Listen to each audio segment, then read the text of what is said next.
Happening now, the last ships from China bringing cargo unaffected by President Trump's massive new tariffs are sailing into American ports. So that means the countdown to supply shortages and rising prices has officially begun. Goods that were loaded after April 9th are going to be hit with a 145% tariff. The worst case scenario is less choice on store shelves and online buying, prices spike, and families are really becoming tighter with their budgets. This is LA, one of our busiest ports. Literally nobody's. Over 50,000 containers have vanished from the United States' largest ports. The docks are eerily empty, prices are skyrocketing, and both consumers and businesses are struggling. Have you ever wondered what's behind this massive hidden crisis? Let's dive in and find out. Tariff shock and immediate consequences. Import tariffs on Chinese goods suddenly skyrocketed to 145%, leaving America's biggest ports like Los Angeles, Long Beach, and Seattle eerily silent. Some days, no ships even docked. Can you imagine? Over 50,000 containers of goods, yes, over 50,000, have disappeared from the national supply chain. This isn't just a dry statistic. It means empty warehouses, supermarket shelves missing essential items, from electronics and food to lithium batteries. Things once considered indispensable in modern life. Prices keep soaring, and who suffers the most? It's the American wallet. On average, each U.S. household is paying nearly $3,800 more annually due to skyrocketing import costs. Have you ever thought that a tariff decision could drain your wallet this fast? This isn't just a number on paper. It's every meal, every item you buy daily becoming more expensive. Are we witnessing the signs of a real crisis? What do you think? Businesses and the U.S. economy in crisis. It's not just consumers who suffer. Businesses and the entire U.S. economy are being hit so hard they're nearly paralyzed. Did you know that within just 1 week of the new tariffs, order volumes dropped by 64%, a record low in the history of the transport industry? Big companies like UPS had to cut 20,000 jobs, leaving thousands of families suddenly without stable income. Dock workers, truck drivers, and warehouse staff also faced reduced hours and shrinking paychecks. On top of that, countless factories postponed expansion plans and investment capital froze, bringing economic growth to a near halt. According to a grim forecast from the Penn-Wharton model, if this continues, U.S. GDP could shrink by up to 6%, and average worker income could drop by 5%.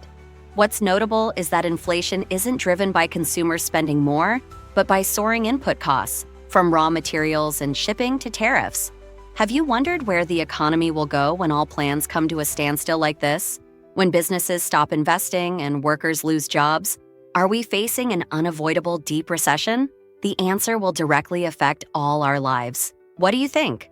Opportunities and challenges in the global context. While the U.S. struggles with repeated tariff shocks and lacks a clear, stable trade policy roadmap, key partners like Europe and South Korea have swiftly signed transparent, sustainable agreements built on mutual trust. These deals create safer investment environments, boosting capital flows and enabling businesses to plan long-term. So, you might wonder, can the U.S. supply chain quickly recover and regain confidence from businesses, workers, and consumers amid ongoing chaos and instability?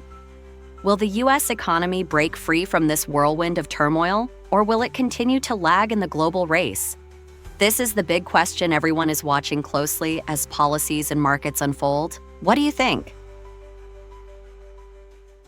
72 hours after a new tariff decision, GE shut down all production lines in the U.S. Over 20,000 jobs disappeared. Costs surged by 20%. It all started with a trade policy. From industrial icon to global exodus, General Electric, an iconic corporation for more than a century, has just announced the closure of multiple factories across the United States. The reason? Crystal clear. New tariffs on steel, aluminum, and imported components caused U.S. manufacturing costs to skyrocket by 20%. Meanwhile, trade partners retaliated with counter tariffs, making it impossible for GE to export turbines, jet engines, and medical devices at competitive prices. Larry Culp, GE's CEO, had no choice. In a 3-hour internal meeting, he unveiled a plan to pull GE's entire manufacturing footprint out of the United States, Mexico, Eastern Europe, Southeast Asia. those will be GE's new homes. Factories go dark, towns fall silent in Schenectady, New York, where GE was once the beating heart of the city. Giant iron gates closed for the last time. No shift sirens, no pounding presses, only a dim yellow light spilling onto an empty parking lot. Mary, a turbine engineer with 27 years of service, received her layoff notice in under 5 minutes. No farewell, just one sentence. Thank you for your service. 10,800 jobs vanished in just 2 weeks. The impact didn't stop there. The local elementary school lost 35% of its funding due to the disappearance of industrial tax revenue. The auto shop, family diner, and private clinic all shut their doors one by one. When the factory shuts down, the entire community collapses. Financial markets shake. Investors lose faith. Right after the announcement, GE stock fell by 8.1% in just 48 hours. More than 12 major investment funds reduced their holdings, not because they lost faith in GE's capabilities, but because they knew a massive restructuring cost was coming. According to leaked internal reports, the cost of plant shutdowns, severance, equipment relocation, and rebuilding operations abroad could reach up to $2.3 billion. Hundreds of supply contracts were canceled. Small component manufacturers that once depended on GE found themselves facing bankruptcy overnight. The global supply chain, already strained since the pandemic, now faced another massive shock from trade policy. Moving abroad, profit or hidden peril.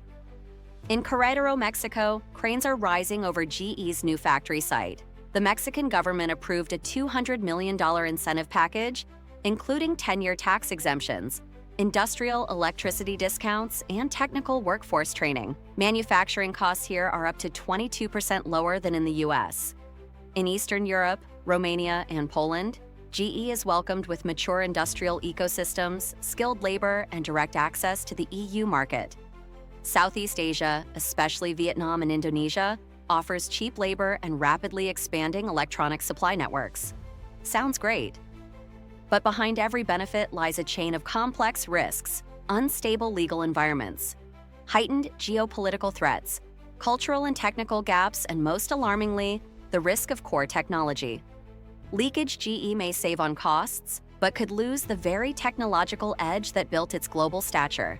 From a security standpoint, many of GE's products are critical infrastructure: turbine blades, power generators, medical sensors.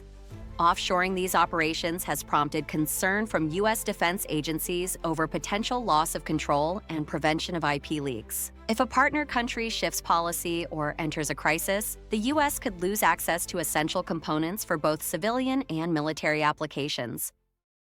Only 53% real chicken, Taco Bell, 88% real beef. What are you really eating at major fast food chains? Did you know that Subway uses only 53% real chicken? Taco Bell's beef contains 88% real meat, and Arbys sandwiches pack up to 43% of your recommended daily sodium? What's the truth behind these numbers? Let's find out. Subway, the chicken controversy. In 2017, a Canadian study suggested Pretty awkward situation for Subway. DNA tests conducted by the CBC and Trent University have found the Subway's chicken fillets are actually 53.6% chicken and the other half is soy. Something even more gross, their chicken strips only have 42.8% chicken DNA. 3 to 2025 has confirmed the initial findings. So this remains a controversial topic. Economically, this debate highlights the importance of transparency in food ingredients for consumers. When trust drops, chains face greater pressure to prove product quality and safety, directly affecting revenue and brand reputation. Doubts about ingredients may also shift consumer eating habits, impacting the entire supply chain. Taco Bell, transparency in beef composition. Taco Bell openly states their beef contains 88% real meat, with the rest water, seasoning, oats, and even a type of yeast from the paper industry. They emphasize USDA inspection and control. The 2011 lawsuit over their beef content ended with Taco Bell's favor, and now they provide clear ingredient info. This reflects a trend in food industry modernization, where additives maintain flavor and texture. However, it raises consumer questions about product naturalness and health effects with regular consumption. Producers must balance flavor preservation and food safety. KFC, new commitments on safety and antibiotics. KFC was once criticized for hygiene and antibiotic use in chicken farming. Since 2018, they have stopped using antibiotics in parks, flagship agricultural academies. Tony's farm is one of the best. That's why KFC came and filmed here, so you can imagine what the rest are like. KFC needs to commit to moving away from the intensive factory farming of chickens like this and work on a kinder, more sustainable, plant-based chicken commitment. Arbys, the truth about beef and sodium. Why do people still think Arbys is just roast beef when we have 17 other sandwiches? Maybe it was because the last time you went to Arbys, you were with your grandparents, who ate exclusively roast beef every meal. Not 40% per slice, as some rumors claim. Using salt and additives helps preserve moisture and shelf life, but raises long-term health concerns if consumed often. This is a common challenge for processed foods, balancing quality, preservation, and health. Consumers increasingly demand transparency and product improvement. Burger King, real flame and past horse meat scandal. Burger King uses real flame grilling, producing natural smoke flavor and authentic char marks, not artificial smoke as some rumors claim. The 2013 horse meat scandal involved a third-party supplier in Europe and has been fully resolved. Since then, Burger King has implemented stricter supplier oversight to ensure the quality and safety of their meat products. This commitment to transparency and quality control helps Burger King maintain customer trust and protect their brand reputation in a highly competitive market. Flame grilling not only gives their burgers a distinct flavor, but also supports the chain's marketing identity. However, consumers should still be aware of the broader challenges facing the fast food industry, such as supply chain complexities and food safety standards. Ultimately, Burger King's approach shows how fast food chains can adapt and respond to controversies, balancing tradition with modern expectations for food transparency and quality. Trade tariffs are placing an immense burden on American businesses, causing product price increases and disruptions throughout supply chains. Imagine this. A small American company was forced to pay over $1 million in tariffs in just the first few months of 2025. This staggering cost made them raise prices by up to 15%. Is this a sign of strength, or is it pushing businesses and consumers alike into a stressful cycle? Sunny Days Decor, under the leadership of CEO Chuck Gregorich, has faced a financial shock of massive proportions. Over $1 million in tariffs paid within just months of 2025 alone. These tariffs hit a wide array of imported products, from finished furniture to raw materials needed for production. To cover these additional costs, the company increased product prices anywhere between 5% and 15%. Take, for example, a bistro table set that previously cost $275. Now priced at $305, that's an 11% price jump. This directly impacts consumers, forcing them to pay more for everyday items. The tariff structure involves complex layers, including a 20% fentanyl tariff and a 25% steel tariff. Combined, these taxes can reach a total rate of 45%, a substantial financial hurdle. Businesses must rethink their pricing strategies and operational budgets to manage this unexpected burden. It's not as simple as passing all tariff costs onto customers. Many consumers operate on tight budgets and may reject products if prices climb too high. Overpricing risks, losing customers to competitors, or causing outright sales declines. Therefore, companies like Sunny Days Decor must carefully walk a tightrope, balancing price increases with customer retention strategies. This dynamic illustrates a critical truth. In highly competitive markets, raising prices is not always the best solution. Instead, businesses must focus on optimizing operations, cutting costs where possible, and improving efficiency to lessen financial pressure. If you think shifting supply chains away from China is as easy as making a phone call, think again. Sunny Days Decor has been working on diversifying its sourcing for over 7 years, expanding into countries like India, Vietnam, Malaysia, Indonesia, and Thailand. Despite these efforts, only about 25% of their supply currently comes from these alternative markets. Changing suppliers is a complicated, multi-step process. It requires detailed quality control checks, renegotiating contracts, adjusting shipping and logistics plans, and ensuring steady supply reliability. These challenges demand both time and significant financial investment. Additionally, not all countries can offer the same combination of price competitiveness and product quality as China. For these reasons, supply chain diversification is a long-term strategy, full of hurdles and delays. One of the largest challenges businesses face is policy uncertainty.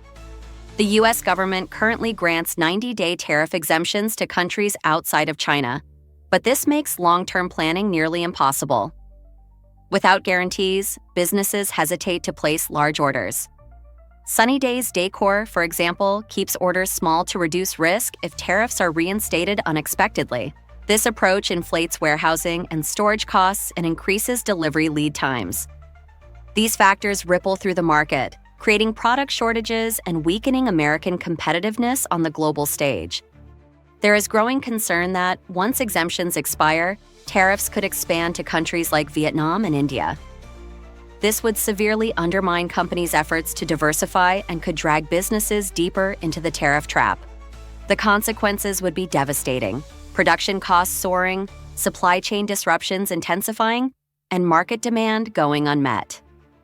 Ultimately, consumers will suffer the effects most, paying higher prices, losing purchasing power, and facing fewer options in the marketplace. Ask ourselves, what has the globalist economy gotten the United States of America? And the answer is fundamentally it's based on two principles: incurring a huge amount of debt to buy things that other countries make for us. And to make it a little bit more crystal clear, we borrow money from Chinese peasants to buy the things those Chinese peasants manufacture. That is not a recipe for economic prosperity. It's not a recipe for low prices, and it's not a recipe for good jobs in the United States of America. In just 24 hours, China slapped a 125% tariff on American goods, canceled a $400 million Boeing contract, and caused the U.S. luxury market to lose billions in value. What happens when a politician slips with words, and the global economy pays the price? Is this the perfect example of the phrase, open mouth, insert foot, that Americans often joke about? Recently, U.S. Vice President J.D. Vance referred to Chinese workers as peasants. Though perhaps meant as a colloquial phrase, Beijing took this as a direct insult to their labor force, a group China holds as a pillar of its national growth. But the response was not just words or media statements. It came in the form of hard policy. China imposed a 125% tariff on U.S. goods, with no prior warning. They canceled Boeing orders worth $400 million, a heavy blow to America's aviation industry. And they halted all mail and cargo shipments from Hong Kong to the U.S., causing supply chain blockages. China's swift, decisive, and uncompromising moves show they are not just defending pride, but using the incident to reassert their position in the simmering trade war. Right after China's tariff retaliation, Chinese consumers responded with their wallets. This battleground wasn't in agriculture or technology, but in luxury goods. Gucci saw a 30% drop in market value in the first quarter alone. LVMH lost over 2% in market cap overnight as sales stalled in Asia. High-end stores in Shanghai and Beijing, once bustling with thousands daily, are now unusually empty. On Chinese social media, Western brands are labeled betrayal brands. Shopping stopped being personal. It became a collective statement. Rather than taxing individual products, China succeeded in weaponizing consumer emotion, a soft but extremely powerful tool. While policymakers debate tariffs' pros and cons, Americans see the impact firsthand. Food, household goods, and electronics prices have risen significantly in recent quarters. Walmart warned it can't hold prices forever amid rising import costs. Some imported medicines, like ibuprofen, are becoming scarce due to supply disruptions from China. A survey by Allianz found nearly 60% of Americans believe the trade war is harming more than helping. The impact isn't limited to domestic markets. The U.S. faces subtle shifts from international partners. India remains cautious, refraining from openly supporting either side, instead focusing on strengthening bilateral relations with both. The European Union threatens retaliatory tariffs worth €95 billion if the U.S. escalates tariffs unilaterally. Canada quietly raised tariffs by 25% on American cars and is pushing trade talks with the EU. Meanwhile, China pursues a different path. restructuring supply chains, focusing on domestic market growth, encouraging citizens to buy local instead of foreign brands. And most importantly, China doesn't just talk policy, it shapes global policy through consumer behavior. After intense pressure from businesses, markets, and public opinion, both sides agreed to cool down. The U.S. cut tariffs from 145% to 30%. China lowered its tariffs from 125% to 10%. The bigger questions remain. Supply chains are broken. Who will rebuild them? Trade trust is damaged. Who will restore it? Tariffs can change, but markets have adapted, consumers have shifted, and partners are charting their own courses. Reducing tariffs is necessary, but restoring trust requires more than a decree. It demands a long-term strategy. $514 billion. That's how much the U.S. Department of the Treasury was forced to borrow in Q2 2025 to cover the massive gap caused by China's dumping of $1.7 trillion in U.S. Treasury bonds. And what's even more alarming? The U.S. dollar lost nearly 9% of its value immediately after that retreat. China's shocking counterstrike. Overnight, what once seemed unthinkable became reality. China didn't just pull out of the U.S. bond market, it did so at lightning speed. Roughly $1.7 trillion in Treasury bonds were dumped in quick succession. This came immediately after the U.S. government ordered banking giants, J.P. Morgan and Bank of America, to withdraw from a $5 billion IPO of a leading Chinese EV battery company. The reason? National security concerns and Beijing's rapid rise in strategic technology. But the price? Too high. In just one quarter, the Treasury Department had to boost its borrowing plan to a record $514 billion, more than 4 times the original forecast. This is no longer a story of two economies. It's a full-fledged financial war. The domino effect, dollar drops, interest rates. Surged China's sudden exit from the bond market sent U.S. Treasury yields soaring, which in turn drove up borrowing costs across the board. Whether buying a house, a car, or paying tuition, Americans are now paying the highest interest rates in years. And the impact? Inflation hit 3.4% in Q1 2025, up 1.2 percentage points from the previous quarter. Rising energy and food prices are eroding the earnings of millions of households, especially low and middle-income families. Consumer confidence plunged to its lowest level since 1952, a glaring sign that fear is spreading about America's economic future. Global investors flee.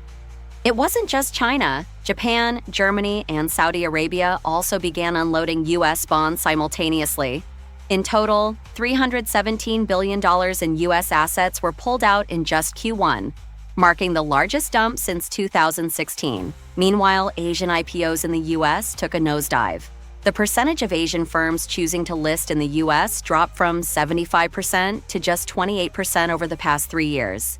This doesn't only affect foreign firms. It undermines the global appeal of America's capital markets. At the same time, the U.S. Congress ordered giant investment firms like BlackRock and Vanguard to divest $812 billion from over 220 Chinese companies, fueling a growing sense of financial instability.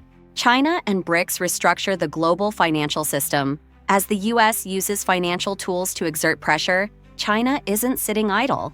Beijing has accelerated its de-dollarization strategy through several bold moves, reducing its U.S. bond holdings to $759 billion, the lowest in 9 years. Boosting its gold reserves to 2,292 tons, equivalent to 6.5% of its total FX reserves. Investing more in BRICS internal bonds and yuan-denominated assets. But that's not all. China announced it would launch its own national credit rating system by 2026, aimed at breaking away from Western agencies like Moody's and Fitch. Simultaneously, the BRICS alliance is expanding its payment system, BRICS Pay, enabling cross-border trade in local currencies. In just Q1 2025, it processed $56.4 billion in transactions, with nearly half conducted. Will the U.S. revise its policies? Will it dial back financial weaponization to keep allies close? Or will it double down, while the rest of the world quietly shifts toward a new financial order where the dollar is no longer central? The answer won't come from fiery speeches. It will be revealed through real policies, interest rate decisions, investment rules, and how America handles its strategic partners. Because every passing minute, every signal sent, is another dollar, another job, another American savings account being wagered in this unprecedented financial conflict. Import tariffs from China have tripled, from 54% to 145%. And while Beijing calls for an emergency UN meeting, India quietly turns away and shakes hands with Washington, a deal that changes the game.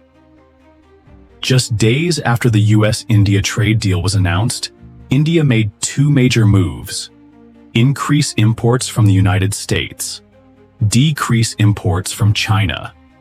And to raise the stakes even higher, India immediately slapped a 12% tariff on Chinese steel. A move aimed at blocking the dumping practices that Beijing has backed for years. Behind these numbers lies a deeper reality. China is steadily losing its closest trade partners, and the United States, through proactive trade strategies, is gradually isolating the world's second-largest economy. Why is this US-India deal causing such a stir? Because it's not just about goods. It's a clear signal that India has chosen its side in the largest trade conflict on the planet. America's encirclement strategy. When the 47th president enacted a wave of new tariffs, the target wasn't just goods labeled "Made in China." The real issue: many Chinese products are being relabeled, passing through Vietnam, Mexico, or Cambodia before reaching the US. To counter this tactic, Washington issued a blunt ultimatum. Any country wishing to trade with the United States must commit to not assisting China. The result? South Korea recently caught a Chinese firm violating country of origin labeling rules. And the US demanded strict enforcement. This is a new phase, tougher and more systematic, as the White House targets not only the goods, but the entire global distribution network controlled by Beijing. China's counteroffensive falls. Flat-facing mounting pressure, China switched to diplomatic aggression. Beijing accused the US of weaponizing tariffs at an informal UN meeting. A letter was sent to 193 member states, denouncing the US for disrupting the global trade order. But the irony is hard to ignore. China itself is facing silent rejection from countries once considered close allies. An unrefusable offer inviting India to Beijing? Modi did not respond. A call for alliance with South Korea and Japan to oppose the US? Both rejected the invitation. Friendly visits to Vietnam, Malaysia, and Cambodia? Just after leaving Vietnam, the country announced a purchase of 26 F-16 fighter jets from Washington. Beijing's campaign for new allies is turning into a string of failures, not only because of its lack of sincerity, but because the carrot and stick strategy no longer works. Chinese steel, the fuse of a new war? Why did India choose steel as the first target of its tariffs? Because steel isn't just a strategic commodity. It's China's main tool to undermine the industries of other nations. Beijing's model is crystal clear. Subsidize domestic steelmakers. Expand production beyond internal demand. Export at below-cost prices, forcing rivals to collapse. When local businesses can no longer compete, factories shut down. And when conflict arises, those nations lose the ability to produce critical materials. Steel, in the eyes of many governments, is more than economics. It's a national security issue. The UK, the US, and now India all chose to build walls against China's steel inflow, because an industry that can't recover means a nation that cannot defend itself.